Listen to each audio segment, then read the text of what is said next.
Assalamualaikum warahmatullahi wabarakatuh. Hari ini dalam rangka pengabdian masyarakat program studi subspesialis ortopedi dan traumatologi Fakultas Kedokteran Universitas Indonesia, bagian ortopedi tulang belakang. Hari ini kita akan mengadakan pengabdian masyarakat live Instagram tentang nyeri punggung. Telah hadir bersama kita guru kami Dr. Rahayu Salim, spesialis ortopedi traumatologi, konsultan ortopedi tulang belakang, yang akan bertindak sebagai fasilitator dan akan memberikan kata sambutan untuk di awal nanti. Selain itu nanti saya Dr. Wasik akan bertugas sebagai moderator dan Dr. Cokorda Agung Yovatrisna Widya Putra, spesialis ortopedi dan traumatologi yang nanti akan memberikan materi tentang nyeri punggung. Untuk kesempatan pertama kita akan berikan kepada Dr. Rahayu Salim, spesialis ortopedi traumatologi konsultan untuk memberikan kata sambutan. Waktu dan tempat kami persilahkan, Dok. Ya, baik. Terima kasih Dr. Wasik dan para pemirsa sekalian. Assalamualaikum warahmatullahi wabarakatuh. Selamat siang. Kebetulan saat ini saya berada di Bali, di Denpasar, Bali, ya, mengikuti acara annual meeting ortopedi dan traumatologi. Saya menyapa Bapak Ibu sekalian untuk mengikuti live Instagram terkait dengan nyeri pinggang. Ya. Sebagai ketua program studi peminatan spine atau juga sebagai kepala divisi tulang belakang ortopedi dan traumatologi FKUI RSCM, kami ingin berbagi kepada Bapak Ibu sekalian hal-hal yang sangat sering kita jumpai, ya, yaitu kasus nyeri yang penyebabnya dari tulang belakang. Ya. Barangkali saya sudah melihat ada Dr. Cokorda, ya, dan juga sudah banyak para hadirin yang hadir. Ya. Terima kasih untuk kehadirannya. Silakan nanti kalau ada yang ditanyakan, ya, kita diskusikan, dan saya mengucapkan terima kasih kepada teman-teman program studi dan teman-teman Departemen Ortopedi Traumatologi FKUI RSM yang sudah memfasilitasi ini. Saya juga mengucapkan terima kasih kepada para narasumber yang sudah bersedia hadir, ya, terkhusus Dr. Cokorda. Saya kembalikan kepada moderator Dr. Wasik. Silakan Dr. Wasik. Terima kasih, Dok, atas kata sambutannya. Untuk selanjutnya kita akan langsung ke sesi tanya jawab tentang materi yang akan diberikan oleh dokter. Diskusi tentang, mungkin di awal akan kita berikan pengenalan dulu pada Dr. Cokorda. Waktu dan tempat kami persilahkan. Ya, terima kasih atas waktunya Dr. Wasik. Pada kesempatan ini kita akan memberikan, lebih tepatnya sih sebenarnya diskusi tanya jawab seperti itu tentang nyeri pinggang bawah. Itu yang utama, itu merupakan suatu keluhan yang paling sering ditemui di poliklinik ortopedi tulang belakang seperti itu. Yang apa saja sih yang perlu diketahui, apa saja sih yang perlu dilakukan untuk menghindari, mengobati, ataupun sampai dengan nanti seperti apa sih kalau misalnya diperlukan operasi pada kasus-kasus tulang belakang seperti itu. Oke, mungkin yang sebagai pembuka akan kita sampaikan apakah yang disebut sebagai nyeri pinggang bawah?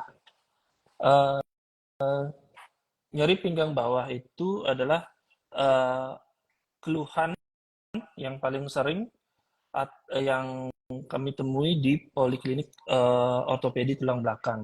Itu nyeri pada pinggang atau tulang punggung bagian bawah yang bisa terasa hingga ke bokong atau ke paha, atau bahkan pada beberapa kasus bisa dirasakan hingga nyeri hingga menjalar ke kaki, seperti itu.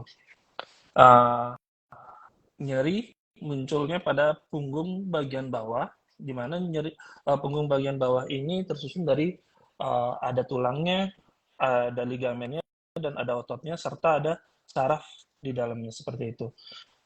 Bagian tulang belakang ini, terutama yang tulang belakang bagian pinggang bagian bawah, itu berperan penting dalam menopang tubuh saat berdiri tegak, dan merupakan struktur yang kuat dan menopang pada saat kita bergerak dan bergerak ke berbagai arah. Jadi selain itu juga punggung bagian bawah itu terdapat saraf yang berfungsi untuk mengatur pergerakan dan menangkap perangsangan seperti sensoris, seperti itu. Itu mungkin sebagai pengenalan awal sebenarnya.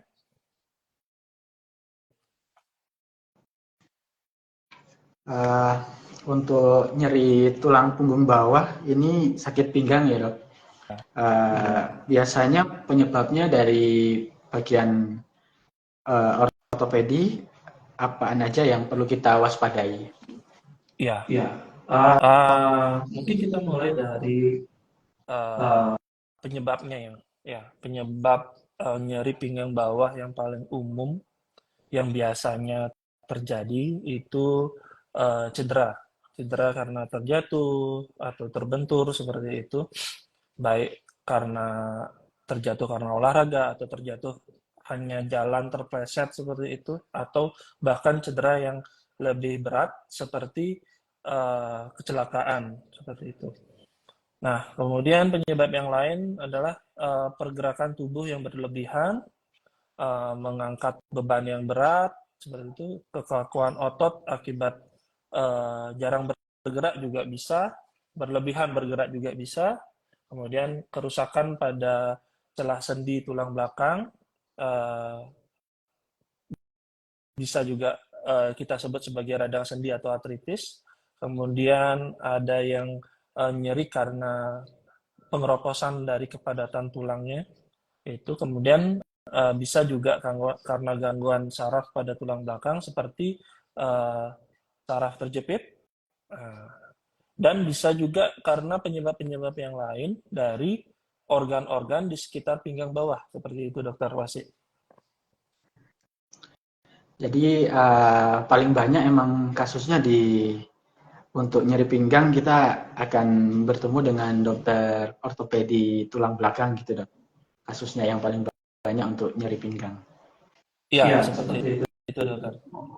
Saya kemarin waktu naik sepeda itu sempat juga nyeri pinggang habis 20 kilo nyeri pinggang. Kemungkinan, tapi habis itu sekitar 1 jam kemudian membaik dok. Jadi ya nggak perlu juga sih berobat kemarin. Cuman perlu minum obat pereda nyeri.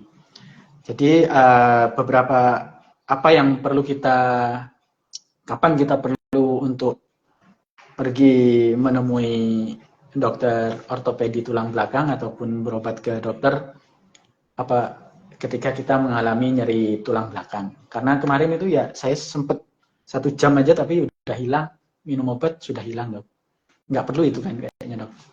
Iya, kalau seperti itu kemungkinan karena terlalu lama naik sepeda seperti itu, dokter. Kalau misalkan setelah minum obat nyeri tidak membaik, kemudian ada disertai dengan kelemahan tungkai bawah, ada disertai dengan rasa baal atau rasa tebal, ataupun rasa kesemutan yang tidak hilang, itu juga itu yang harus segera menemui ke dokter ortopedi tulang belakang seperti itu. Apalagi sampai dengan disertai dengan gangguan dari buang air kecil dan buang air besar seperti itu. Karena seperti yang kita ketahui, saraf-saraf pada tulang belakang itu uh,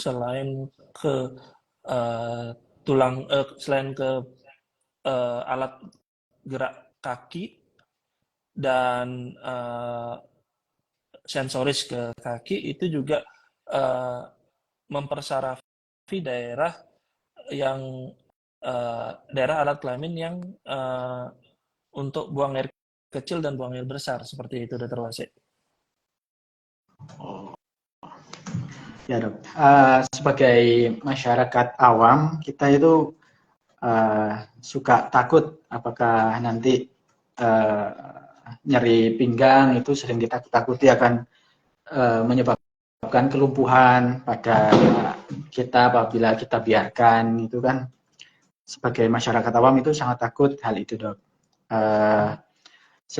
Apa yang bisa kita lakukan untuk mencegah nyeri tulang belakang dan kira-kira kapan itu kita akan lumpuh kalau pas menderita nyeri tulang belakang? Oke. Iya, Dr. Wasik. Kalau yang pertanyaan yang pertama, kapan nyeri pinggang belakang, nyeri pinggang bawah itu sampai menyebabkan kelumpuhan? Yang pertama itu kalau misalnya kita mengalami suatu high energy trauma, jadi suatu kecelakaan yang hebat itu seperti itu kemungkinan besar pasti akan menyebabkan suatu kelumpuhan. Namun jika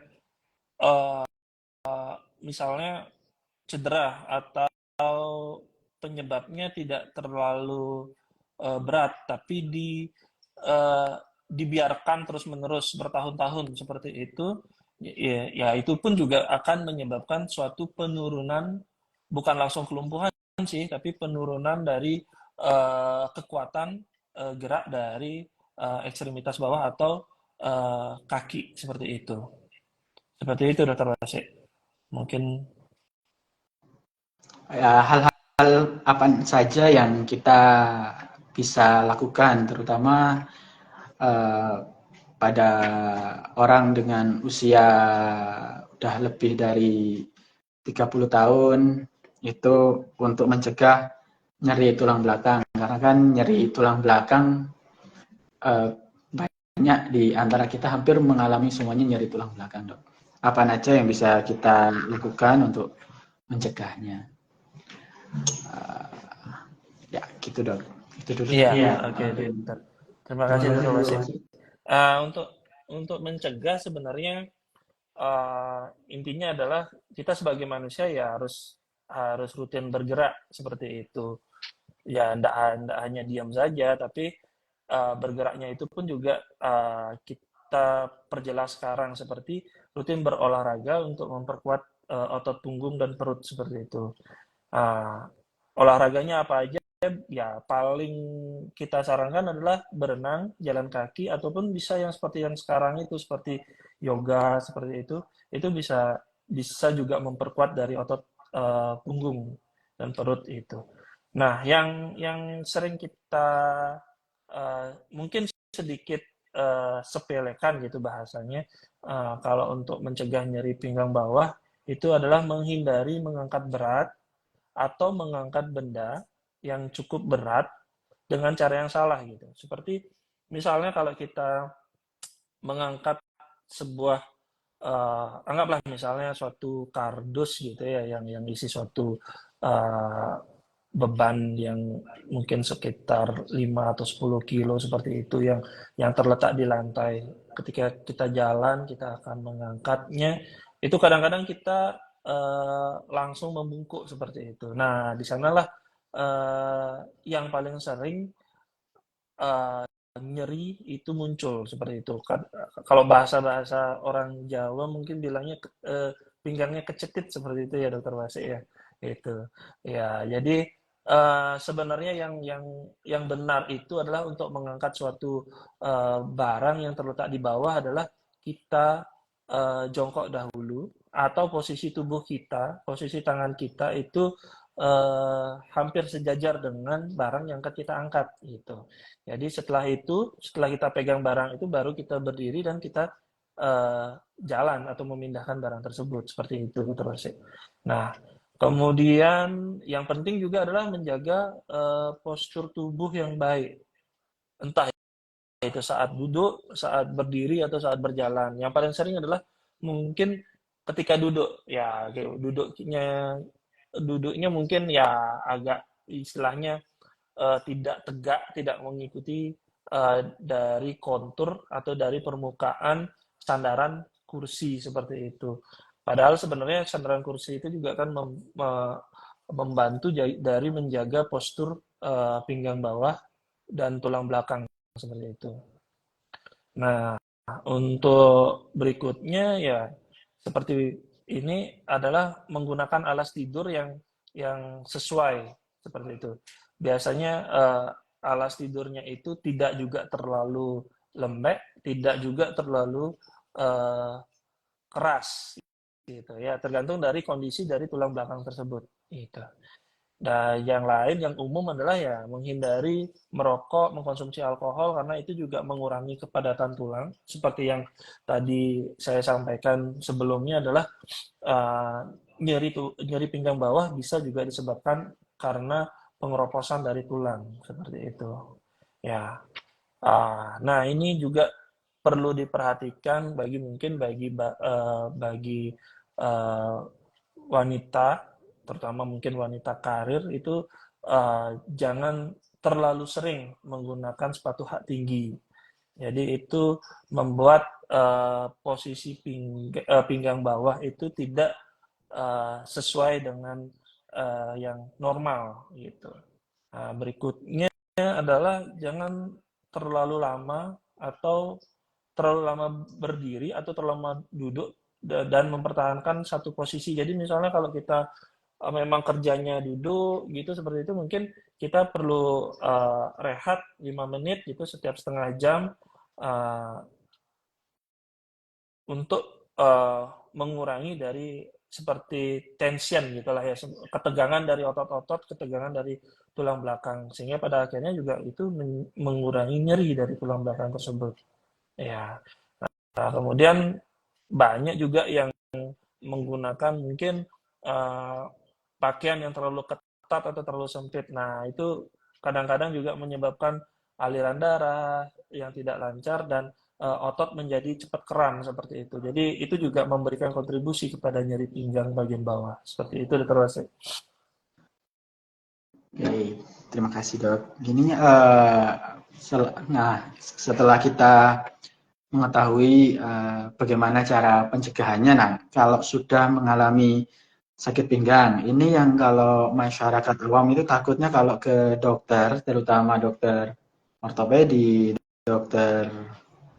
terutama dokter yang surgeon itu takut langsung dioperasi dok. Nah itu apakah itu kita takut untuk berobat ke sana karena takut akan operasi dok? Itulah yang. Nah, kapan kita akan dioperasi ataukah nanti akan cukup dengan minum obat? Ya kapan kita akan disarankan untuk operasi dan kapan kita cukup minum obat, cukup aktivitas fisik dan menjaga postur tubuh yang seperti itu dok. Mohon penjelasan dulu. Iya. Ya, terima kasih. Ya, memang kalau masyarakat awam mendengar kata-kata operasi tulang belakang pasti udah langsung ketar-ketir langsung mereka. Itu. Sebenarnya sih tidak seperti itu menakutkannya gitu loh. Mungkin masih lebih menyeramkan film horor daripada operasi tulang belakang. Karena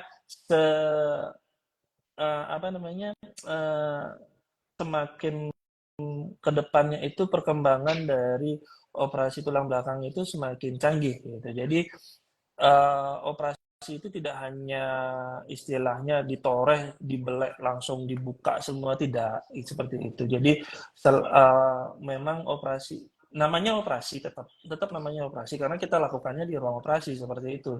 Jadi teknik yang dilakukan itu berbeda gitu ya. Jadi kalau memang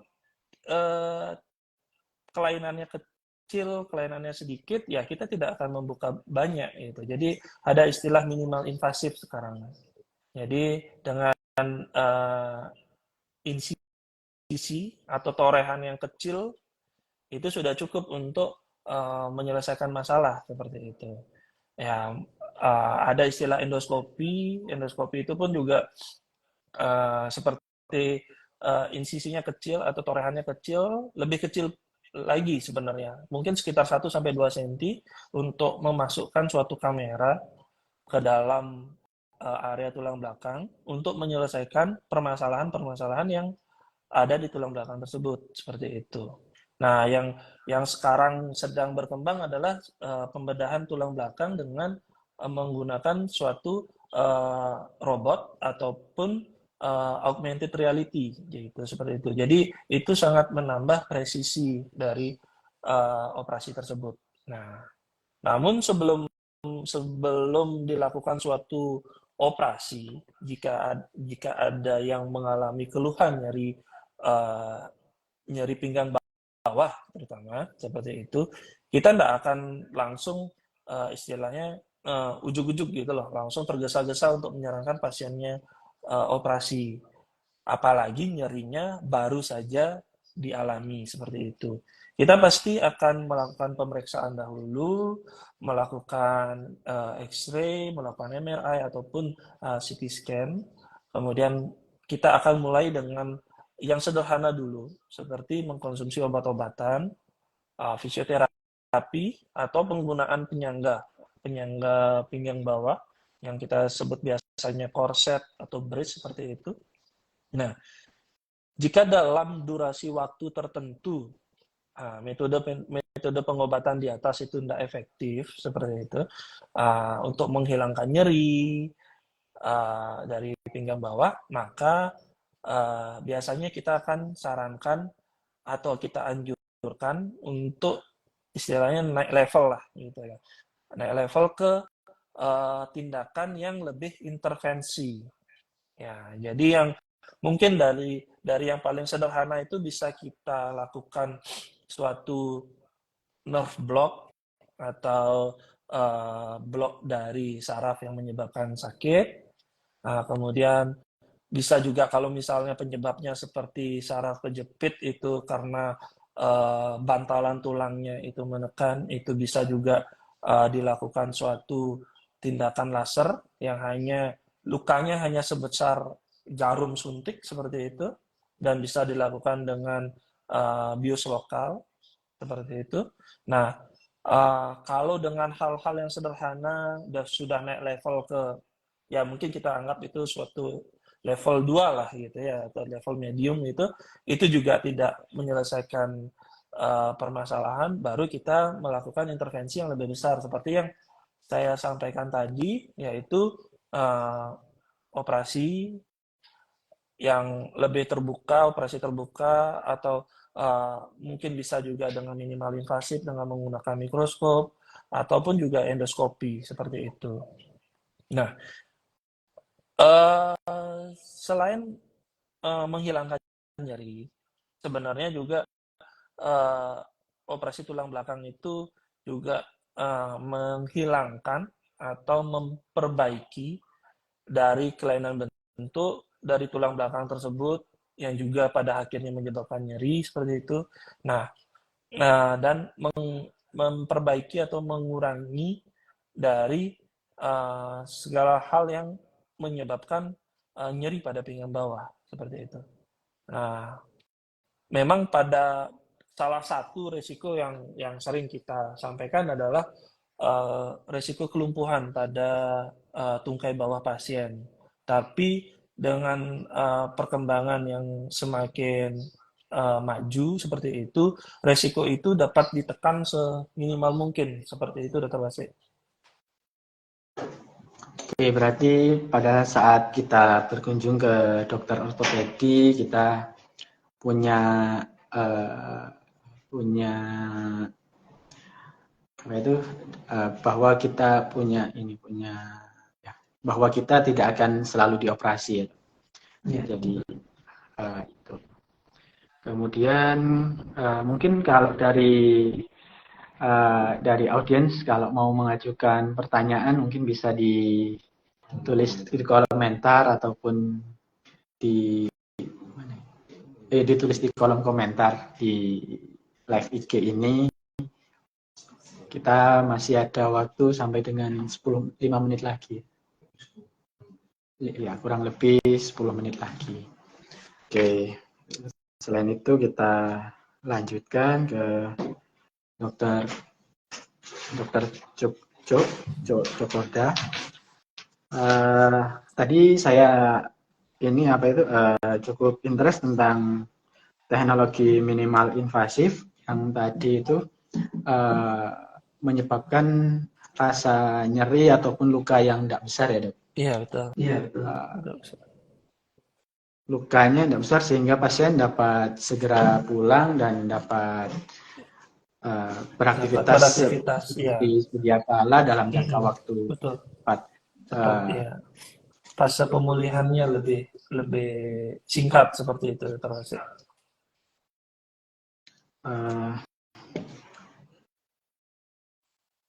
Selain itu yang tadi salah satunya PLDD, endoskopi dengan nerve blocks itu semuanya dengan minimal invasif. Yeah. Ya, bagi yang mau mengajukan pertanyaan mungkin bisa mengajukan di kolom komentar. Dan semuanya itu bisa dilakukan di Indonesia ya dok? Iya, untuk betul. Yang teknologi minimal invasif. Jadi kita tidak perlu pergi untuk ke Singapura ataupun Malaysia ataupun ke Hong Kong untuk melakukan tindakan minimal invasif tersebut. Iya. Kalau untuk tulang belakang, ortopedi tulang belakang di Indonesia sih sebenarnya sudah cukup maju juga. Jadi untuk ya tidak kalah lah dengan di luar negeri seperti itu. Kalau untuk ortopedi tulang belakang di Indonesia seperti itu, Dr. Wasit. Dengan menggunakan BPJS, apakah bisa dikerjakan dok dengan teknologi yang sudah maju, ataukah kita perlu dengan asuransi swasta dok? Ya kalau untuk hal tersebut, masalah pembiayaan atau masalah BPJS atau asuransi, itu kembali kepada kebijaksanaan masing-masing rumah sakit, Dr. Wasit. Seperti itu.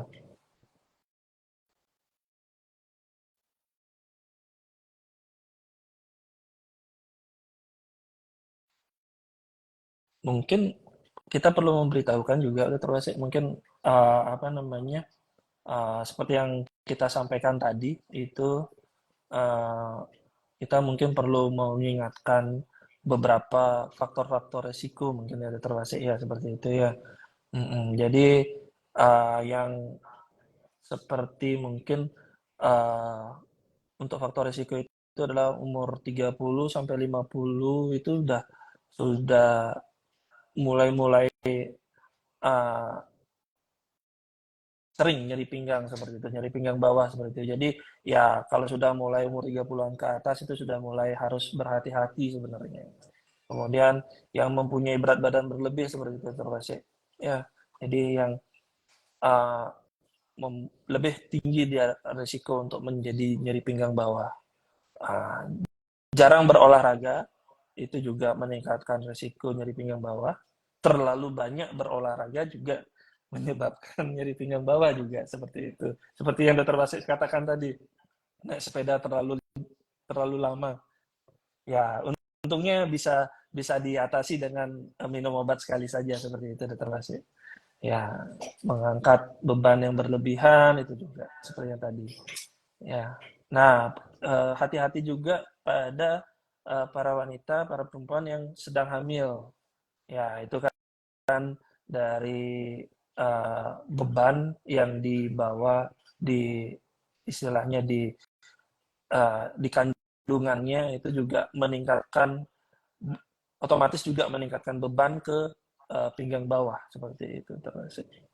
Kita kedapatan 2 pertanyaan ini, Dok.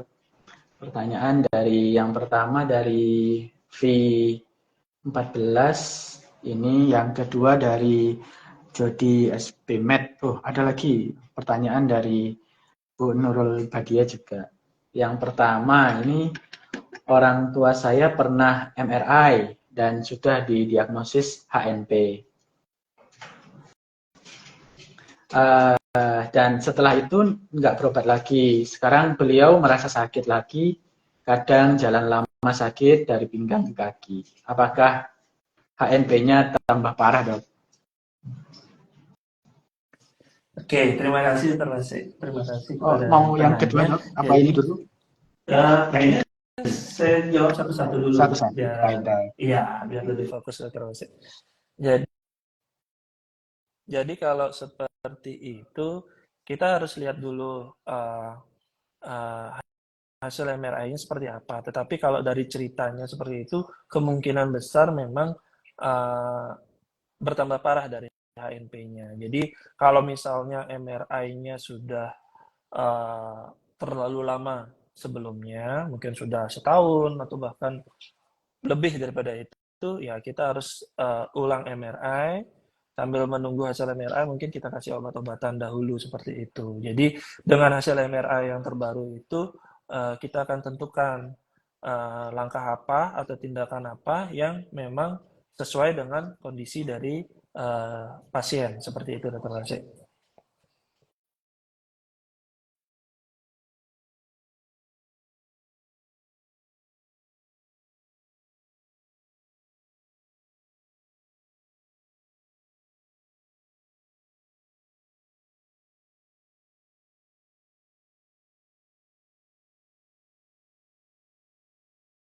Ya, mungkin bisa contohnya mungkin seperti tadi yang Dokter Wasik ceritakan di awal.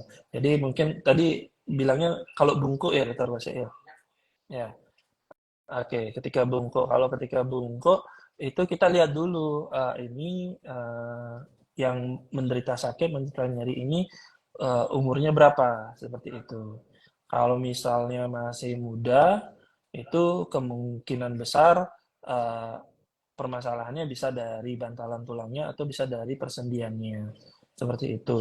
Nah, kalau sakitnya itu baru atau nyerinya itu baru saja terjadi, belum berbulan-bulan, itu mungkin kita kasih obat-obatan dulu. Apakah dengan obat-obatan membaik seperti itu? Nah, kalau misalnya tidak membaik atau bahkan dapat membaik sebentar, kemudian kumat lagi, ya itu kita perlu lakukan suatu pemeriksaan seperti itu. Pemeriksaan dari yang paling sederhana yaitu X-ray atau ronsen sampai dengan yang paling canggih yaitu MRI seperti itu terus. Nah, kalau pasiennya atau yang menderita sakit ini atau menderita nyeri ini sudah usia lanjut seperti itu, itu kita sama sih sebenarnya dengan yang usia muda, tetapi kita harus berpikir hal-hal yang lain. Seperti salah satunya yang paling sering adalah pengeroposan tulang atau kepadatan tulangnya yang berkurang. Dan berpikir hal-hal lain selain dari tulang belakang seperti itu. Kan di pinggang bawah itu kan banyak ada komponen pencernaan, komponen ginjal, dan kalau pada wanita ada alat kandungan seperti itu. Jadi ya karena pada usia lanjut kan kemampuan semua organ kan pasti berkurang. Jadi kita harus tetap melihat organ-organ yang lain juga. Gitu. Untuk pertanyaan terakhir, Dok, sebelum kita tutup sesinya karena sudah 13.30. Ini mohon jawabannya sebelum kita tutup ya, Dok. Untuk dari Bu Nurul Badia mau nanya, Dok, sakit pinggang sampai ke perut bagian bawah, apakah ada indikasi untuk nyeri sakit tulang belakang? Terus bagaimana solusinya, Dok? Terima kasih. Ya, terima kasih atas pertanyaannya. Ini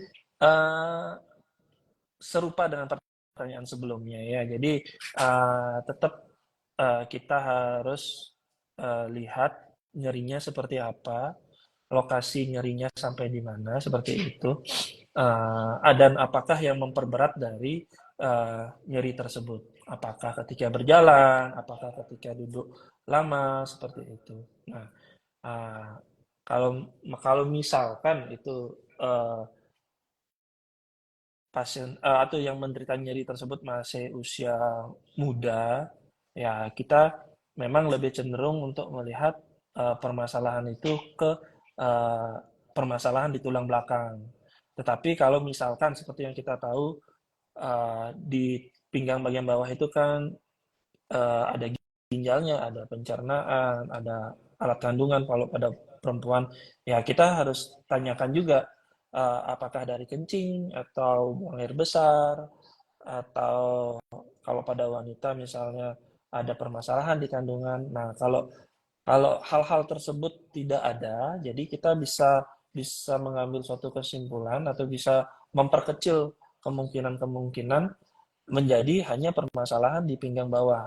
Nah, kalau nyerinya baru itu bisa kita berikan obat dahulu. Kalau misalnya dengan itu tidak membaik, kita lakukan pemeriksaan seperti X-ray, ronsen, atau bahkan sampai dengan MRI seperti itu.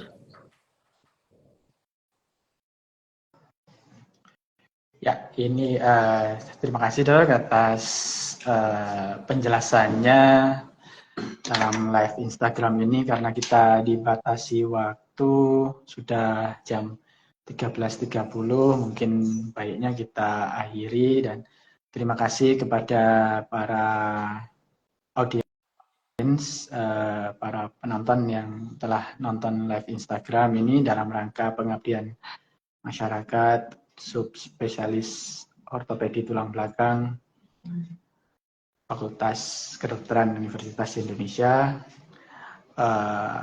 Untuk atas perhatiannya dan kehadirannya kami ucapkan terima kasih. Apabila ada salah kata